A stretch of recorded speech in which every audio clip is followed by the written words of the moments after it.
Hey everyone, it's your girl Deborah, aka Miss Napoleon, also known as Miss Debbie. Who am I speaking to? I am talking to all the parents out there. If you have a child that is 1 year old all the way up into first grade, this video is for you. What makes me qualified to speak to you? Well, I'm a wife, a mother, and a proud educator. I have been teaching for a while now. I've taught 4 years in Baltimore, 2 years in Washington, D.C., and I just finished my past year in Alexandria as a sixth grade English teacher. In terms of my education, I went to Florida State with a degree in psychology.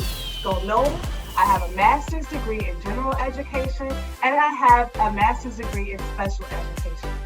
What will I be doing? Well, I will be doing a series of videos called Mighty Minutes with Miss Debbie.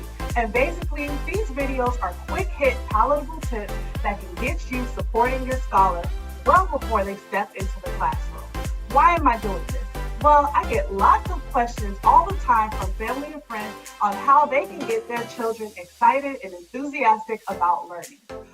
So I think it's very important that we set a foundation for our kids well before they go inside a classroom. And the reality is, parents, you are your child's first teacher. So it's very important that we create an organic experience to get our kids excited about learning. Where will this be? Well, these videos will be posted on Instagram and Facebook for your convenience. And honestly, my model is simple: educating our future one baby at a time. Let's do this together, y'all.